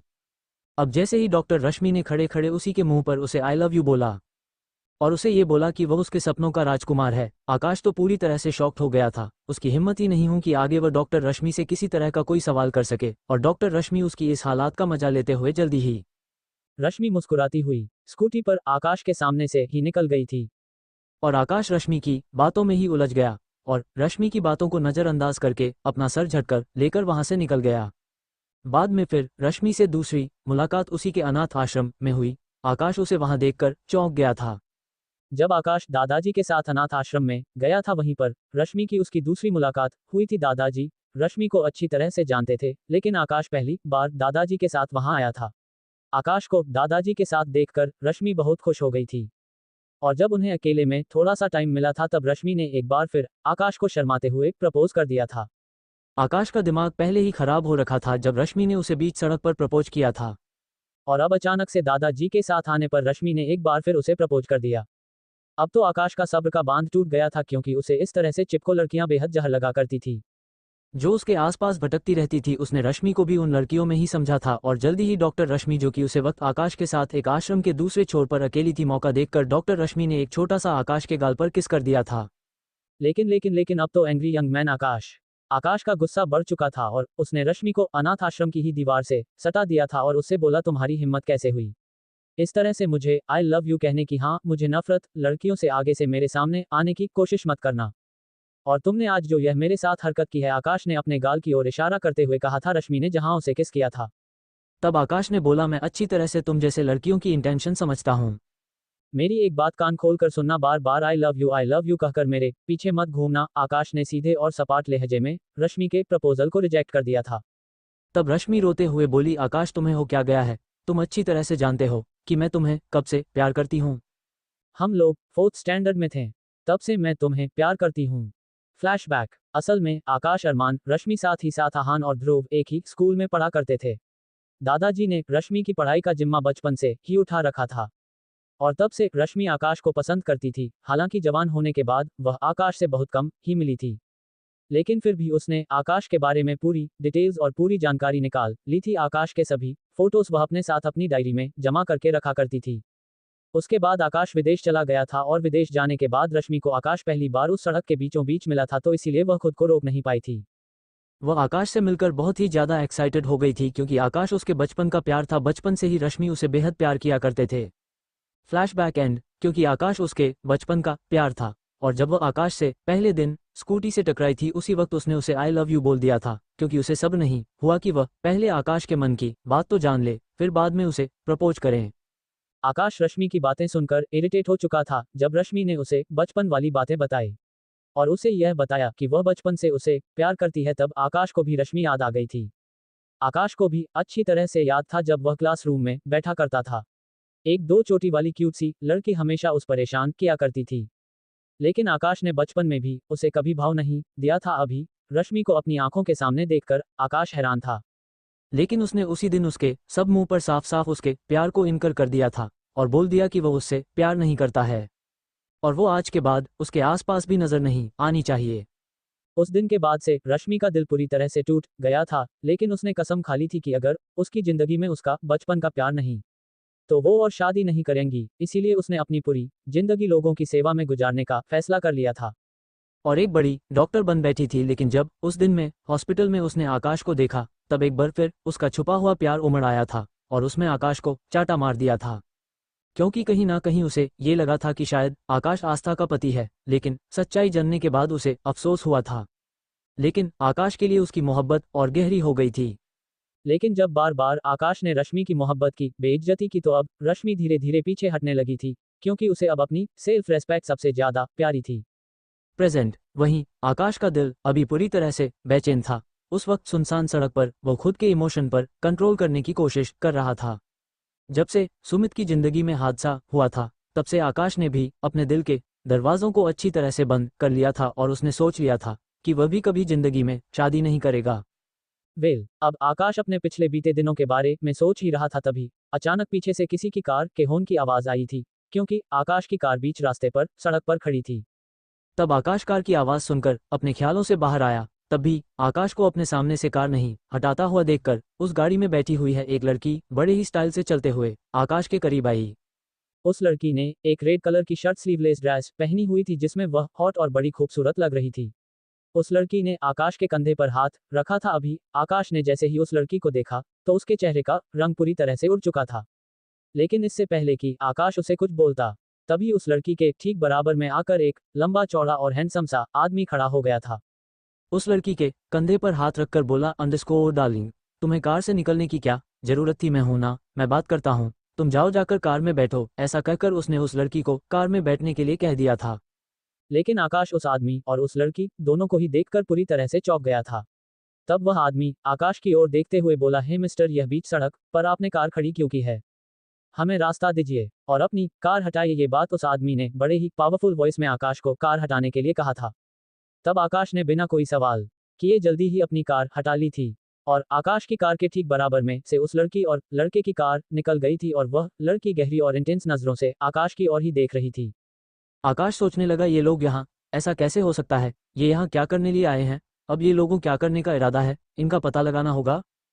खुद से सवाल जवाब करने के बाद आकाश ने जल्दी से देव को कुछ इन्फॉर्मेशन भेजने में लगा दिया और फटाफट से उसके साथी और उस लड़की के यहाँ आने की इन्फॉर्मेशन पता लगवाने के लिए बोल दिया था। वह लड़की और आदमी कोई और नहीं बल्कि डेविड और मारिया थे। डेविड वही शूटर था जो वसुंधरा जी के कहने पर अरमान की जान लेने के लिए इंडिया आया है। और डेविड के साथ मारिया को देखकर आकाश एक ही पल में उसे पहचान गया था कि मारिया कौन है। वेल, देव को इन्फॉर्मेशन निकालने को कहकर आकाश अपनी कार सिंघानिया मेंशन की ओर लेकर चल दिया। वही आस्था भले ही रश्मि और बाकी सब परिवार वालों के सामने खुद को कितना ही मजबूत दिखाने की कोशिश कर रही थी, लेकिन असलियत उस क्या गुजर रही थी वह सब अच्छी तरह से जानते थे। अरमान का उसे गंदे तरीके से छूना, उसके साथ जबरदस्ती करने की कोशिश करना उसके दिमाग से हट ही नहीं रहा था। आस्था अचानक से बाथरूम में गई। वहां जाकर उसने खुद को आईने में देखा और लगातार 2 से 3 चांटे उसने खुद के मुंह पर ही दे मारे थे। उस वक्त आस्था एकदम पागलों के जैसा बिहेवियर कर रही थी, क्योंकि ये हादसा आस्था की जिंदगी में ना भूलने वाला हादसा बन चुका था, जिससे उसे हर हाल में उसे लड़ना था। वह चाहे अपने आप को कितनी ही ताकत दे, कितनी ही हिम्मत देने की कोशिश करें, लेकिन इतनी आसानी से इस हादसे को नहीं भूलने वाली थी। और कहीं ना कहीं उसे इस बात का भी डर था कि अगर अरमान ने एक बार फिर उसके साथ इस तरह की कोई हरकत करने की कोशिश की तो शायद वो इमोशनल होकर अपनी जान ही ना ले लें। वेल, काफी देर तक रोने के बाद आस्था बाथरूम से बाहर आई थी। इस वक्त वह उस कमरे में थी जिस कमरे में दादाजी ने उसे शादी की पहली रात गेस्ट रूम में ठहराया था। उस कमरे में उसके नानी माँ का दिया हुआ उसका कुछ पुराना सामान था, साथ ही साथ उसके कुछ कपड़े थे। कितनी देर तक आस्था उन कपड़ों को देखकर, अपने सामान को देखकर रोती रही थी और उन सवालों के बीच में एक बड़ी ही प्यारी सी खूबसूरत सी चैन पेंडेंट, उसमें हल्के नीले रंग का एक स्टोन लगा हुआ था। आस्था को कोई आइडिया नहीं था कि ये किस तरह का स्टोन है और ये पेंडेंट चैन ऐसा क्यों बनाया गया है। उस वक्त उस पेंडेंट को अपने हाथों में लेकर आस्था फूट कर रो दी वो थी। उसे बहुत ज्यादा रोना आ रहा था क्योंकि वह पेंडेंट उसके माता पिता का दिया हुआ उसे आखिरी तोहफा था। वेल, वहीं दूसरी ओर आस्था खुद को अकेला पाकर अपने आप को समेटती रही। वहीं रश्मि ने ऑलमोस्ट अपने बैग पैक कर लिए थे और बैग से पैक करने के बाद वह चेंज करने के लिए बाथरूम में चली गई थी। ठीक उसी वक्त आकाश सिंघानिया मेंशन में आ गया था। उसका दिल किया कि एक बार वह आस्था से मिले लें, क्योंकि उसे तो यही पता था कि आस्था रश्मि वाले कमरे में है, तो इसीलिए वह उस कमरे की ओर चला गया। और जैसे उसने गेट खटखटाया तो अंदर से किसी तरह की कोई आवाज नहीं आई। लेकिन आकाश एक बार आस्था से मिलना चाहता था, अपनी तसल्ली करना चाहता था कि आस्था ठीक है या नहीं है। क्योंकि अरमान की जो हालत थी वो आज उसे देखने के बाद उसे इस बात का एहसास हो गया था कि अरमान को अपनी गलती का एहसास हो गया है और जब भी अरमान से कोई गलती हो जाया करती थी तो वह खुद को इसी तरह से सजा दिया करता था। वह अब आकाश जैसे ही उस कमरे के अंदर गया तो वह हैरान हो गया। वहां पर उसे साइड में रश्मि के बैग्स पैक दिखाई दिए थे। आकाश बैग्स देखते ही समझ गया था कि ये बैग्स रश्मि के हैं, क्योंकि जिस दिन रश्मि आई थी उसके हाथ में वही ब्लैक कलर का बैग था। तब आकाश को दिल ही दिल में थोड़ी सी बेचैनी महसूस हुई, क्योंकि आकाश रश्मि से प्यार तो करता था, लेकिन प्यार एक्सेप्ट करने की हिम्मत और ताकत दोनों ही उसमें नहीं थी। और ना ही वह प्यार के चक्कर में पड़ना चाहता था। वेल, अब जैसे ही आकाश वहां से वापस जाने के लिए मुड़ा, उसी वक्त तुरंत रश्मि बाथरूम से बाहर आई थी। उसने आज फिर अपनी नाइटी पहनी थी जो कि वह सोने के लिए पहना करती थी। उस वक्त रश्मि पर हद से ज्यादा खूबसूरत लग रही थी। आकाश की नजरें जाकर रश्मि पर ठहर गई थी। उसके चेहरे पर पानी की बूंदें ऐसे दिखाई दे रही थी मानो कि सुबह के वक्त हरी हरी घास पर ओस की बूंद हो। आकाश रश्मि को कितनी ही देर इसी तरह से उसे निहारता रहा, जबकि रश्मि उस वक्त अपने बालों को अच्छी तरह से पोंछ रही थी, साथ ही साथ अपने हाथ मुंह पर जो पानी था उसे क्लीन कर रही थी। तभी उसकी नजर अचानक ही आकाश पर पड़ी थी और आकाश को अपने सामने देखकर रश्मि हैरान हो गई थी। दोनों ही एक दूसरे को देख रहे थे, कोई किसी को कुछ नहीं कह रहा था। दोनों के बीच अजीब सी खामोशी थी। तभी रश्मि ने उसे खामोशी को तोड़ते हुए आकाश की ओर देखकर बोली, मिस्टर आकाश मल्होत्रा, अब आप खुश हो जाए, क्योंकि मैं कल यहाँ से जा रही हूँ और मुझे उम्मीद है कि आप अपनी जिंदगी में खुश रहेंगे। और मैं पूरी कोशिश करूंगी कि मैं आज के बाद आपकी आंखों के सामने ना आऊं। तो अभी मुझे नींद आ रही है, मुझे जल्द से जल्द इस रात को काटना है और अगले दिन यहाँ से जाना है, तो प्लीज अब आप यहाँ से जाइए। रश्मि ने जल्दी ही आकाश को बाहर का रास्ता दिखाया था और उसके ठीक मुंह पर दरवाजा बंद कर दिया था। वही आकाश का दिल रश्मि के इस तरह के बर्ताव से कतरा कतरा हो गया था, लेकिन वह यही तो चाहता था कि रश्मि उसे प्यार ना करें, बल्कि रश्मि उसे सिर्फ नफरत करें। अब आकाश अपने टूटे दिल के साथ जल्दी ही अपने कमरे में जा बैठा था। ध्रुव और आहान दोनों एक साथ इस वक्त एक कमरे में मौजूद थे और दोनों का ही आज मुंह लटका हुआ था। तब ध्रुव ने आहान से धीमी आवाज में कहा, अंडरस्को तुम्हें क्या लगता है आहान, क्या अरमान भाई ने वाकई आस्था भाभी के साथ ऐसी कोई घटिया हरकत की होगी? आहान उदास होते हुए बोला, मुझे तो कुछ समझ में नहीं आ रहा है यार, मुझे तो यकीन ही नहीं हो रहा है कि भाई ऐसा कुछ कर सकते हैं। हमने तो सोचा था कि धीरे धीरे भाई और भाभी में प्यार हो जाएगा और हम लोगों को हर रोज भाभी के हाथ का बनाया हुआ टेस्टी टेस्टी खाना खाने को मिलेगा, लेकिन देखो अब सब कुछ बदल गया। अब जैसे ही आहान ने मुंह बनाकर ये कहा, ध्रुव ने उसके सर पर एक चपेट लगा दी। अपना गुस्सा दबाते हुए बोला, तुझे इन सब सीरियस मैटर में खाने की पड़ी हुई है, तेरा दिमाग खराब हो गया है, तेरी अकल में भूसा भरा हुआ है या कुछ और? तब आहान अपना सर सहलाते हुए नासमझी में बोला, लेकिन यार मैंने क्या किया? क्या तुझे नहीं लगता जब भाभी चली जाएगी हम भी, तू भी तो सबसे ज्यादा भाभी का बनाया हुआ नाश्ता ही मिस करने वाला है ना? तब ध्रुव ने गुस्से से अपना हाथ बढ़ाते हुए झूठ मूठ आहान का गला दबाते हुए कहा, ओ प्लीज भगवान के लिए तो चुप कर यार, एक बात बता, तुझे खाने के अलावा क्या कभी कुछ नहीं सूझता है? हाँ, तभी आहान कुछ सोचते हुए बोला, सूझता है ना यार, तुझे पता है कॉलेज में टीना और मलिश्का बड़ी खूबसूरत लड़कियां हैं यार, मैं जब भी कॉलेज जाता हूँ उन्हें देखता रहता हूँ, लेकिन मैं अपनी पर्सनैलिटी के अकॉर्डिंग उन्हें उनसे ये भी नहीं कह सकता कि मुझे वह दोनों लड़कियां कितनी पसंद है। तब ध्रुव उसकी और गुस्से से उसकी और झुंझलाते हुए देखकर बोला, तेरा दिमाग खराब हो गया है, कोई एक साथ दो लड़कियों को कैसे पसंद कर सकता है? हाँ। तब आहान बेफिक्री से बोला, यार इसमें गलत किया है, अब देख तुझे आलू के पराठे पसंद है ना, राइट, लेकिन तुझे पनीर के पराठे भी पसंद है, तो उसी तरह से मुझे टीना और मालिशिका दोनों ही लड़कियां पसंद है, लेकिन यार मैं अभी तक ये समझ नहीं पा रहा हूँ कि मैं उन दोनों को प्रपोज करूं तो करूं कैसे। आहान कुछ सोचने लगा था, मानो कि वह इस वक्त कितनी बड़ी सोच में डूबा हो। तब ध्रुव ने अपना सर दीवार पर झूठ मूठ पटकना शुरू कर दिया, आह भरते हुए बोला, ओ गॉड, कौन सी घड़ी थी जब मैं तुझसे मिला था, तेरे साथ रहूंगा तो मैं भी पागल हो जाऊंगा। ऐसा बोलकर ध्रुव झललाते हुए जल्दी ही उस कमरे से बाहर निकल गया था। वही आहान हैरान होकर सोचने लगा, यार मैंने ऐसा क्या कह दिया कि इतना ज्यादा गुस्से में यहाँ से चला गया? कहीं ऐसा तो नहीं कि मैं दो लड़कियों से प्यार करता हूँ, ये बात इसे बुरी लगी है क्योंकि इसकी जिंदगी में एक भी लड़की नहीं है? हाँ, शायद यही बात हो सकती है, ये शायद इसी बात से मुझे जल रहा होगा। ये सोचते हुए अंडरस्को ध्रुव अब अपने कॉलेज के व्हाट्सएप ग्रुप में खो गया था, जहां से उसे टीना और मालिशिका के कुछ अपडेट मिल सके। वहीं ध्रुव वहां से निकलकर आज अपने बंगले में जाना चाहता था। ध्रुव को आज काफी ज्यादा खालीपन सा लग रहा था, क्योंकि जब वह आकाश, सुमित, अरमान, आहान इन सब के साथ होता था तो अपने सब दुख दर्द भूल जाया करता था। लेकिन आज ध्रुव को आस्था के लिए काफी ज्यादा बुरा लग रहा था। ध्रुव सोचने लगा कि काश ऐसा कुछ हो जाए कि अरमान भाई आस्था भाभी को जाने से रोक ले और उन दोनों की जिंदगी कुछ अच्छी हो जाए, क्योंकि आस्था वाकई बहुत अच्छी और प्यारी लड़की थी। कहीं ना कहीं ध्रुव आज अपने बंगले में आकर अपने कुछ बीते दिनों को याद करने लगा था। वहीं दूसरी ओर टाइगर सुमित के दिए हुए एड्रेस पर पहुंच चुका था, क्योंकि उस वक्त अरमान की हालत देखने के बाद टाइगर बर्दाश्त ही नहीं कर पा रहा था, तो इसीलिए वह अरमान के दुख दर्द और साथ ही अपने गुस्से की आग को कहीं ना कहीं निकलना चाहता था। तो इसीलिए वह सीधा एक ऐसी जगह पर पहुंचा था जो एक बड़ी ही गंदी सी बस्ती थी। चारों तरफ कूड़े के ढेर लगे हुए थे। एक पल को तो टाइगर सोचने पर मजबूर हो गया कि आखिरकार सुमित भैया ने उसे यहाँ क्यों भेजा है? क्योंकि वह जगह को देखकर टाइगर को और गुस्सा आ रहा था। लेकिन जिस तरह से सुमित ने बिल्कुल सीरियस में उसे वह एड्रेस दिया था तो उसे लगा कि वह यहाँ आ ही गया है, तो उसे अच्छी तरह से जाकर चेक करना चाहिए। तो ये सोचते अब धीरे धीरे आगे बढ़ने लगा था और जैसे जैसे वह आगे बढ़ रहा था उसे चिल्लाने की आवाजें सुनाई देने लगी थी। टाइगर अब तो पूरी हद तक शॉक्ड हो चुका था। टाइगर अकेला ही बिना सिक्योरिटी के बिना किसी बंदूक के वहां आया था। सिर्फ अपना एक फेवरेट हथियार साथ में लेकर आया था। उसका फेवरेट हथियार कुछ और नहीं बल्कि स्क्रूड्राइवर था। स्क्रूड्राइवर यानी कि पेचकस, जो कि नॉर्मल इलेक्ट्रीशियन वगैरह यूज करते हैं। पेचकस उसका फेवरेट हथियार था का टाइगर बहुत अच्छे से इस्तेमाल किया करता था। वेल, अब इस तरह से चीखने चिल्लाने की आवाज सुनकर टाइगर जल्दी ही एक जगह जाकर खड़ा हो गया था, जो कि एक बड़ी सी बंद पड़ी सी फैक्ट्री थी। वहां पर कितने ही सारे छोटे छोटे मासूम बच्चों को बंधक बनाकर रखा हुआ था और सबकी चीख गूंज रही थी। कुछ एक किसी बच्चे के हाथ से खून निकल रहा था, क्योंकि उनसे भीख मंगवाने के लिए उनके एक आदमी ने उसके बाद एक बच्चे के हाथ पैर कट मार दिए थे, ताकि उस बच्चों के हाथ का खून देखकर लोग ज्यादा से ज्यादा भीख दें। तो इस तरह से वहां पर बच्चों से बहुत मंगवाई जाती थी। अब वहां का इस तरह का दृश्य देखकर टाइगर का खून खोलने लगा था। और वैसे भी वह तो अरमान को देखने के बाद वो भी अपनी फ्रस्ट्रेशन दूर करना चाहता था। तब 10 से 12 आदमी टाइगर के ठीक सामने आकर खड़े हो गए थे और बोले, कौन है तू? तेरी हिम्मत कैसे हुई यहाँ आने की? कहीं तू पुलिस का आदमी तो नहीं है? ये पुलिस वाला तो नहीं है?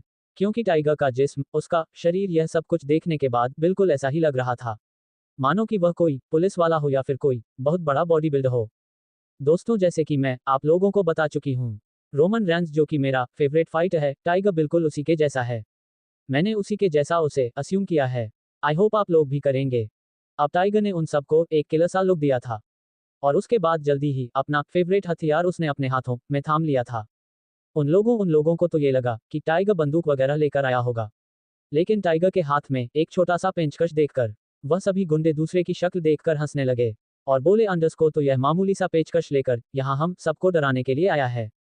हाँ, ऐसा बोलकर एक गुंडा थोड़ा सा आगे बढ़ा था और आगे बढ़कर उसने टाइगर पर हाथ लगाने की कोशिश की थी, लेकिन टाइगर ने बीच रास्ते में ही उसके हाथ के बीच हथेलियां में पेचकस निकाल दिया था और अगले ही पल पेचकस उसने सीधा उसकी गर्दन के आर पार कर दिया था। अब एकदम से इतना भयानक मर्डर देखकर जितने भी बाकी के लोगों सब मौजूद थे, उन सब की तो हालत खराब हो गई थी और सबका गला पूरी तरह से सूखने लगा था और सब जो के आगे बढ़ रहे थे वह थोड़ा सा पीछे हटने लगे थे। अब तो एक आदमी थोड़ा सा हकलाते हुए, कौन है तू और तुझे यहाँ का पता किसने दिया? याद रखना, तुम जानते नहीं कि हम किसके आदमी है। अगर हमारे मालिक को पता चला कि किसी ने उनके बिजनेस पर गंदी नजर डाली है तो वह तुम्हें नहीं छोड़ेगा। चले जाओ यहाँ से अगर अपनी जान के सलामती चाहते हो तो। ये कहते हुए वह आदमी बुरी तरह से कांप रहा था और टाइगर, जो कि खून के छिटे इस वक्त उसके पूरे एक साइड के गाल पर थे, उसे साफ करते हुए जल्दी से उसे आदमी की ओर बढ़ा। फिर तो टाइगर ने ना आव देखा ना ताव, लगातार एक एक आदमी को पकड़कर बड़ी बुरी तरह से किसी की आंखों में पेचकश गाड़ रहा था तो किसी के गाल के बीच उसने पेचकस निकाल दिया। ऐसा कर करके बड़े ही बुरी और भयानक मौत वह देने लगा था। उसे वक्त टाइगर का पूरा जिस्म खून हो चुका था, उसके पूरे शरीर पर खून लग चुका था और टाइगर के दांतों पर भी हल्का सा खून लगा हुआ था। तब टाइगर बड़े ही स्टाइल से मुस्कुराता हुआ बोला, आई लाइक इट। ये ड्रिंक मुझे सबसे ज्यादा पसंद है। ऐसा कहकर टाइगर मुस्कुरा दिया, क्योंकि कहीं अब उसके थोड़ी सी फ्रस्ट्रेशन दूर हुई और जल्दी ही सबको रिहा करवाने के बाद टाइगर एक बार फिर से फार्म हाउस की ओर रवाना हो चुका था और अरमान के पास उसे देखने के लिए चला गया था। टाइगर एक जीता जागता बम था जो, लेकिन उसका ट्रिगर सिर्फ अरमान के हाथों में था। वह अरमान का आज दूसरा दिन था। धीरे धीरे उसके जख्म भर रहे थे, क्योंकि उसका बड़ा ही हाई लेवल पर इलाज किया जा रहा था। टाइगर और सुमित एक पल के लिए भी अरमान के पास से नहीं हटे थे। वही सुमित टाइगर की आंखों में देखने के बाद समझ चुका था कि टाइगर थोड़ा बहुत शांत हो गया है। तब उसने उन बच्चों के बारे में पूछा जो उस वक्त वह मौजूद थे। तब टाइगर ने बेपरवाही से कहा, मैं सिर्फ और सिर्फ वहां पर खून पीने के लिए गया था, बच्चों को बचाने के लिए नहीं। फिर भी मैंने एक बच्चे को एक नंबर मिला कर दे दिया था जो कि NGO वालों का था। वह बच्चे ने अपनी पूरी डिटेल में वालों को दे दी थी और जल्दी ही गो वाले वहां आ गए थे और बच्चों को ले गए थे। ऐसे बोलकर टाइगर एक बार फिर अरमान के पास जाकर उसका हाथ पकड़कर बैठ गया था। तब सुमित मन में सोचने लगा, इस आदमी शक्ल इतनी मासूम और प्यारी है, लेकिन ये कितना ज्यादा है खतरनाक कोई नहीं जानता। और अरमान के लिए इसका पजेसिवनेस होना कहीं अरमान पर ही भारी ना पड़ जाए। कहीं ना कहीं ये सब सोचते हुए सुमित को अरमान के लिए अब फ्यूचर में डर सताने लगा था, क्योंकि टाइगर अरमान के लिए कुछ ज्यादा ही ओवर पजेसिव था। वही अरमान सिंघानिया धीरे धीरे कॉन्शियस हो रहा था और उसकी तबीयत शाम तक काफी हद तक बेटर हो गई थी। और उसको होश भी आ गया था। उसके होश में आने पर उसने अपने सामने टाइगर और सुमित को देखा, लेकिन उसके चेहरे पर किसी भी तरह का कोई भाव नहीं था। तभी टाइगर सर झुकाकर अरमान के पास खड़ा हो गया था। तब अरमान टाइगर की ओर देखकर पूछा, उन बच्चों को बचा लिया तुमने? तब टाइगर ने बोला, किंग बच्चे सेफ है और सबको सेफली उनके घर पहुंचा दिया गया है। अब सुमित की आंखें हैरानी बड़ी हो गई थी कि अभी तो थोड़ी देर पहले उसने बच्चों के बारे में पूछा तो उसने बेपरवाही से जवाब दिया था कि बच्चों का एनजीओ वालों के पास छोड़ दिया। लेकिन अब अरमान के पूछने पर वह बोल रहा है कि किंग बच्चे सेफ है और उनके घर पर है। सुमित अब अपनी आंखें छोटी कर उसे गुस्से से घूरने लगा। और सुमित हैरानी से अरमान की ओर देखकर बोला, तुम्हें कैसे पता चला कि कुछ बच्चे इस तरह से किडनैप है? तब टाइगर तिरछा मुस्कुराया और सुमित की ओर देखकर बोला, सुमित ब्रो, किंग ने मुझे 3 दिन पहले ही उन बच्चों को बचाने के बारे में बता दिया था। लेकिन अभी तक उन बच्चों पता एग्जैक्टली कहाँ है ये पता नहीं चला था, लेकिन उनका पता आपने लगा लिया। तो बस इतनी सी ही बात है। आई होप आपको आपके सवालों के जवाब मिल गए होंगे। सुमित को मन ही मन में वाकई थोड़ा सहम सा गया था, क्योंकि वह समझ चुका था कि अरमान की नज़रों से कुछ भी छुप पाना किसी भी कीमत पर नामुमकिन है। तब सुमित ने बात बदलते हुए अरमान की ओर देखकर कहा, अरमान घर कब चलोगे? अब जैसे ही सुमित ने अरमान से ये पूछा, अरमान केवल इंटेंस सी नजरों से सुमित की आंखों में देखता रहा और अगले ही पल बोला, क्या दादाजी का फोन आया था? तब सुमित ने अपनी गर्दन ना में हिला दी थी और फिर सुमित नजरें चुराते हुए बोला, नहीं दादाजी का कोई फोन नहीं आया। तब अरमान के दिल में टीस सी उभ रही थी, लेकिन अगले ही पल उसने अपने आप को बिल्कुल शांत कर लिया था। वही टाइगर अब अंदर ही अंदर चिढ़ उठा था कि दादाजी को आखिरकार हो क्या गया है और उन्होंने अभी तक किंग को फोन क्यों नहीं किया, किंग को क्यों नहीं बुलाया। क्या दादाजी को ये नहीं पता कि दादाजी की किंग की जिंदगी में क्या अहमियत है? लगता है मुझे अब दादाजी से मिलना होगा। मन ही मन में टाइगर ये सब सोचने लगा। टाइगर को अभी तक ये नहीं पता था कि अरमान की शादी ऑलरेडी आस्था सिंघानिया से हो चुकी है। क्योंकि अरमान ने टाइगर को स्विट्जरलैंड पर एक मिशन पर भेजा था। वह मिशन कुछ और नहीं बल्कि वीर रायचंद का बिजनेस जो स्विट्जरलैंड में फैला हुआ है। वहीं पर वीर ने अपने कुछ इलीगल काम भी शुरू किए हुए थे। तो इसीलिए अरमान ने वीर रायचंद के लीगल कामों को जड़ से मिटाने के लिए टाइगर को स्विट्जरलैंड भेजा हुआ था। तो इसीलिए टाइगर केवल 2 से 3 दिन पहले ही इंडिया लौट कर आया था। इस बीच अरमान की शादी हो गई थी, उसे इस बात के बारे में बिल्कुल नहीं पता था। टाइगर ने सोचा कि उसे शायद अब दादाजी से मिलना होगा और उन्हें बोलना होगा कि वह किंग को फोन करें। वहीं दूसरी ओर क्योंकि आज ऑलरेडी दूसरा दिन था, आस्था अपनी पैकिंग के साथ पूरी तरह से तैयार खड़ी थी और दादाजी ने आस्था को जाने की परमिशन दे दी थी और साथ ही साथ उसे ये बता दिया था कि अरमान और आस्था के तलाक के पेपर वो रेडी करवा देंगे और वो सिग्नेचर करवाने के लिए खुद घर पर आएंगे। तो अब आस्था को परेशान होने जरूरत नहीं है और ठीक होते ही नेक्स्ट वीक आस्था अपना कॉलेज भी ज्वाइन कर सकती थी। तो इसीलिए इस वक्त आस्था बेहद खुश थी। उसने दादाजी के पास आकर उनका आशीर्वाद लिया था। साथ रश्मि और आस्था दोनों ने ही दादाजी को गुड बाय कहा था। ध्रुव और आहान उस वक्त वहां मौजूद थे, दोनों बेहद उदास थे। तब ध्रुव ने बोलने की कोशिश कि भाभी अगर आपको बुरा ना लगे तो क्या हम आपके घर छोड़ सकते हैं? तब आस्था बोली, अरे नहीं नहीं ध्रुव जी, आप ये कैसी बातें कर रहे हैं? आप क्यों परेशान होते हैं? वह दादाजी ने ऑलरेडी ड्राइवर को हमारे पास साथ भेज दिया है जो कि हम हमें छोड़ देंगे, आप परेशान मत होइए प्लीज। आस्था जल्द ही आहान और ध्रुव को भी गुड बाय कहते हुए वहां से जाने लगी थी। कहीं ना कहीं आस्था को अब थोड़ा सा इस बात का सुकून था कि शायद अब उसकी जिंदगी में किसी तरह का कोई दुख दर्द नहीं होगा और वह अपनी जिंदगी आराम से गुजरेगी। और वैसे भी अरमान से इन 48 घंटे में आस्था कोई सामना नहीं हुआ था, तो इसीलिए उसे पता भी नहीं था कि उसे अरमान के सामने अब किस तरह का रिएक्ट करना है। आस्था और रश्मि दोनों ही एक साथ वहां से निकल चुकी थी। उन दोनों के जाने के बाद दादाजी ने खुद को कमरे में बंद कर लिया था और ध्रुव आहान एक दूसरे को देखते हुए वह भी अब अपने अपने कमरे में जाकर बैठ गए थे। पूरा का पूरा सिंघानिया मेंशन जहां पर आस्था के आने बाद वहां पर रौनक ही रौनक लगी हुई थी, हल्ला गुल्ला कर रहा था, नाश्ते के लिए लड़ाई हो रही थी, सब लोग बेहताशा हंस रहे थे, खेल रहे थे, झूम रहे थे। आस्था के वेलकम पार्टी पर सबने बेहद एंजॉय किया था। सब कुछ अचानक वहां बदल गया था, वहां सिर्फ खामोशी छाई हुई थी और सब कुछ एकदम से वीरान सा हो चुका था। वही दूसरी और सबसे पहले डॉक्टर रश्मि का ही हॉस्पिटल आया, क्योंकि डॉक्टर रश्मि पहले हॉस्पिटल जाने वाली थी, उसके बाद वह अपने फ्लैट में जाने वाली थी। हालांकि डॉक्टर रश्मि ने आस्था से बोल भी था कि वह उसके साथ फ्लैट में भी रह सकती है, वह चाहे तो अपनी नानी माँ को भी ले आए। लेकिन आस्था ने अभी मना कर दिया था क्योंकि वह बिना नानी माँ की मर्जी के कोई कर फैसला नहीं लेना चाहती थी। इसीलिए आस्था डॉक्टर रश्मि को पहले अस्पताल में छोड़ने के बाद अच्छे से उसका फ़ोन नंबर वगैरह लेने के बाद अब अपने घर की ओर जाने लगे थी। दादाजी ने आस्था को एक फ़ोन दिया था, लेकिन आस्था ने सिंघानिया मैंशन छोड़ते वक्त वह फ़ोन भी दादाजी को लौटा दिया था, क्योंकि वह कोई भी सामान वहां से नहीं लेकर आना चाहती थी। वह सिर्फ और सिर्फ अपने पुराने 2 जोड़ी कपड़े उसके नानी माँ ने उसे भिजवाए थे, वह कपड़े साथ साथ अपनी पेंडेंट चैन और उसका जो कुछ पुराना सामान वहीं लेकर वह वहां से गई थी। उसके अलावा उसने कुछ भी वहां का एक भी सामान नहीं लिया था। इतना ही नहीं, ध्रुव आहन ने जो आस्था के लिए शॉपिंग की थी, उसके लिए ब्रांडेड कपड़े, जूते, इतना ही नहीं, एक से बढ़कर एक पर्स, ज्वेलरी, सब कुछ खरीदा था। आस्था ने उन्हें छुआ तक नहीं था, उसने उन लोगों का कोई भी किसी तरह का सामान नहीं लिया। आस्था अब अपना छोटा सा बैग लेकर अपने धड़कते दिल के साथ अपने मामा मामी के घर की ओर रवाना हो चुकी थी। शहर वाला घर का रास्ता तो उसे नहीं पता था कि वह घर कहाँ है, कहाँ नहीं है, क्योंकि वह इस शहर में नई थी। लेकिन दादाजी ने अच्छी तरह से ड्राइवर को एड्रेस समझा दिया था, तो इसीलिए आस्था जल्दी ही उस घर के सामने मौजूद थी। घर तो वह पहचानती थी। जल्दी ही आस्था ड्राइवर को बाय करने के बाद अपने घर में उसने पहला कदम रखा था। उस वक्त छोटे से फ्लैट सामने खड़ी थी, उसी में एक छोटा सा ड्राइंग रूम था। वही उसकी नानी माँ उदास सी अपने हाथ में छड़ी लिए बैठी हुई थी। उसकी नानी माँ ने बड़ा सा चश्मा लगा रखा था, उनके बाल एकदम सफ़ेद थे। नानी माँ के चेहरे पर हल्की हल्की झुर्रियाँ थी और इस वक्त उन्होंने एक सूती से साड़ी पहन रखी थी। नानी माँ का चेहरा बेहद उदास था। वहीं पर मनोज जी यानी कि आस्था के मामा मामी बैठे हुए चाय पी रहे थे। तभी आस्था ने घर का दरवाजा खटखटाया था।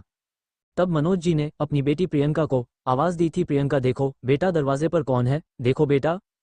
क्योंकि जब से अरमान ने उसे उसके बॉयफ्रेंड और उसे अगवा किया था, साथ उन्हें ये बात अच्छी तरह से समझा दी थी कि वह इस किडनैपिंग के बारे में किसी को भी ना बताए। अगर उन्होंने किसी को भी बताया तो उनकी जान भी जा सकती है। प्रियंका और उसका बॉयफ्रेंड दोनों ही डरपोक थे भी, तो इसीलिए प्रियंका ने किसी को कुछ भी नहीं बताया था। लेकिन अब जैसे ही और इसीलिए वह अलग नॉर्मल जिंदगी जीने लगी थी। प्रियंका जो कि उस वक्त अपने बॉयफ्रेंड से बातें कर रही थी, अब अपने पिता की आवाज़ आने पर उसने जल्दी से अपने बॉयफ्रेंड का फ़ोन काटा और फटाफट से दरवाज़ा खोलने लगे थी। लेकिन जैसे ही उसने दरवाजे पर आस्था को देखा तो प्रियंका की आंखें बड़ी हो गई। तभी मनोज जी की आवाज पीछे से आई। मनोज जी, और यानी कि आस्था के मामा थे। प्रियंका बेटा, दरवाजे पर कौन है? क्या तुम कुछ बताओगी या नहीं? तो प्रियंका जो कि आस्था को देखते हकलाते हुए बोली, पापा आस्था आई है। अब जैसे ही प्रियंका ने अटकते हुए ये कहा, प्रियंका की दादी के कानों में जैसे ही आवाज गई कि दरवाजे पर आस्था है, उसके नानी माँ तुरंत उठ खड़ी हुई और जल्दी से एक्साइटेड होते हुए बोली, क्या कहा? आस्था कहाँ है? मेरी बेटी कहाँ है? ऐसा बोलकर प्रियंका को देखने लगी थी। लेकिन तभी प्रियंका ने दरवाजे के बाहर की ओर इशारा किया, जहां पर आस्था अपना बैग थॉमे मुस्कुराते हुए खड़ी हुई थी। आस्था को देखकर उसकी नानी माँ बहुत ही ज्यादा खुश हो गई थी और उसने उसे गले से लगा लिया था। और दोनों और इस वक्त एक दूसरे देखने की खुशी में बेहद रोने लगी थी, क्योंकि आस्था को तो अपनी नानी माँ की वैसे ही बहुत याद आ रही थी। और अब अपनी नानी माँ से मिलने के बाद आस्था के भी सब्र का बांध टूट गया था और दोनों ही रोने लगी थी। आस्था की शादी हुए ऑलरेडी महीना भर होने वाला था। अभी पूरा महीना नहीं हुआ था, पर महीना भर होने वाला था जब से नानी माँ बेहद उदास थी। लेकिन आज अपनी बेटी यानी कि आस्था के वापस आने पर उनके चेहरे पर काफ़ी खुशी थी। तब मनोज और सीमा भी वहां उन दोनों पास आए। आस्था की ओर यहाँ अपने घर में देखकर दोनों पति पत्नी हैरान होकर एक दूसरे की शक्ल देख रहे थे। कहीं ना कहीं उनके मन में इस बात का भी डर लग रहा था कि कहीं आस्था वहां से भागकर यहाँ तो नहीं आ गई। अगर यहाँ भागकर आई होगी तो उनकी जान को जाने से कोई नहीं रोक सकता था। क्योंकि अरमान के एरोगेंट बिहेवियर, साथ ही उसके गुस्से से पूरा शहर अच्छी तरह से वाकिफ था, तो इसलिए मनोज जी को अरमान से बेहद डरा करते थे। और मनोज जी तो खुद अरमान के ही एक जो कंपनी में छोटे से एम्प्लॉयज थे, तो उन्हें अच्छी तरह से अरमान के बारे में सब कुछ पता था कि अरमान कब क्या क्या कर सकता है। अब जैसे ही उन्होंने आस्था को वहां देखा, हड़बड़ाते हुए बोले, आस्था तू यहाँ क्या कर रही है और तू यहाँ क्यों आई है? क्या सिंघानिया साहब को पता है कि तू यहाँ है? देख, अगर तू भाग कर आई है तो यहाँ से अभी चली जा, कहीं ऐसा ना हो कि तेरी वजह से हम सबकी जान खतरे में पड़ जाए। तब सीमा मामी अपने हाथों को जोड़कर बोली, देख आस्था, मैं तेरे आगे हाथ जोड़ती हूँ, देख तू यहाँ से चली जा। अगर तेरी वजह से मुझे, मेरी बेटी, मेरे परिवार को कुछ भी हुआ तो देख, मैं तुझे कभी भी माफ नहीं करूंगी। तू जा यहाँ से। ऐसा बोलकर उसकी मामी आस्था को वहां से जाने के लिए कहने लगी थी। लेकिन तभी आस्था बड़ी मुश्किल से अपने चेहरे पर हल्की सी मुस्कान लाते हुए बोली, नहीं नहीं मामी जी, ऐसा कुछ नहीं है। दादाजी ने हमें खुद यहाँ भेजा है और अब हम उसे रिश्ते से आज़ाद हैं। अब हम वहाँ नहीं रहेंगे और अब हम हमेशा के लिए यही अपनी नानी माँ के साथ रहेंगे। अब जैसे ही आस्था ने ये बोला उसकी मामी के तो माथे पर बल पड़ गए थे, क्योंकि उसे तो आस्था की नानी का वहाँ रहना ही पसंद नहीं था, और अब आस्था यहाँ रहने की बात कर रही थी तो उन्हें अंदर ही अंदर काफी चिढ़ सी हो रही थी। और वो थोड़ा सा मुंह बनाते हुए बोली, क्या कहा तूने, तू यही रहेगी, लेकिन क्यों, हुआ क्या है, और कहीं तूने सिंघानिया साहब को नाराज तो नहीं कर दिया ना, हाँ बता मुझे, जवाब दें। सीमा मामी कहीं ना कहीं आस्था से सारी सच्चाई उगलवाना चाहती थी कि आखिरकार उसके साथ हुआ क्या है, वो इस तरह से इतने बड़े महल जैसे घर को छोड़कर यहाँ कैसे आ सकती है। लेकिन तभी शारदा जी चिढ़कर बोली, शारदा जी, आस्था की नानी का नाम शारदा था। शारदा जी उनकी बातों को नजरअंदाज करके बोली, अरे चुप करो तुम दोनों, मेरी बच्ची कितने दिनों के बाद आई है और तुम लोगों ने दरवाजे पर ही उसके सामने सवालों की झड़ी लगा दी। अरे मेरी बच्ची को कम से कम सांस तो लेने दो, मेरी बच्ची अंदर आ जा, मेरे बच्ची, आस्था को प्यार से कहकर शारदा जी आस्था को अंदर ले आई थी और उसके सर पर हाथ फेर रही थी, कभी उसके हाथों को चूम रही थी, कभी उसके गाल को सहला रही थी। आस्था के दोनों हाथों को पकड़कर बोलने लगी, मेरी बच्ची, जब से तू गई है मेरी तो दुनिया की सारी खुशियां ही छीन गई है, मेरे बच्ची तू ठीक तो है ना, तुझे कुछ हुआ तो नहीं ना। नानी माँ यानी कि शारदा जी आस्था से सवाल जवाब करने लगे थी। वही आस्था अपनी नानी माँ का प्यार पाकर बहुत ही खुश थी और उसके आंसू थे कि रुकने का नाम ही नहीं ले रहे थे, क्योंकि उसकी जिंदगी में इतना कुछ हुआ था, उसे समझ नहीं आया था कि वह नानी माँ को कुछ बताए ना बताए, क्योंकि आज तक ऐसी कोई बात नहीं थी जो आस्था ने अपनी नानी माँ को ना बताई हो। उसने हर एक बात, हर एक चीज अपनी नानी माँ से शेयर की थी, लेकिन अब ये बातें कुछ ज्यादा बड़ी, दिल दहलाने वाली हो गई थी, तो इसीलिए उसने अपनी नानी माँ को कुछ भी ना बताने का डिसीजन लिया था।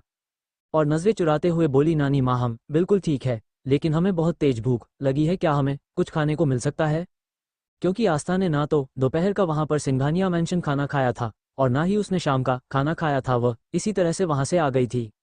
तब सीमा जी अपना सर पकड़कर बैठ गई, नाटक करते हुए बोली, वह आस्था बेटी, खाना तो हमने अभी तक नहीं बनाया, क्योंकि हमारा तो खुद सर बहुत ज्यादा दर्द कर रहा है।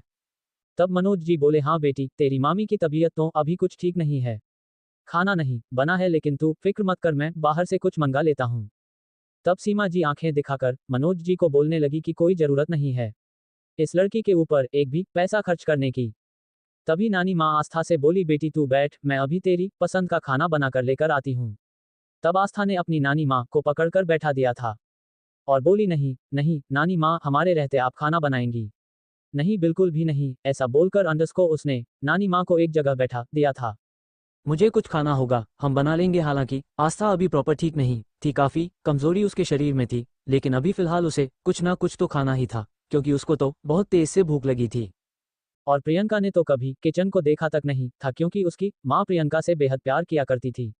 प्रियंका उनकी इकलौती औलाद थी, तो वह उसे सर आंखों पर रखा करती थी, कभी उसे किसी तरह का कोई काम नहीं लिया करती थी।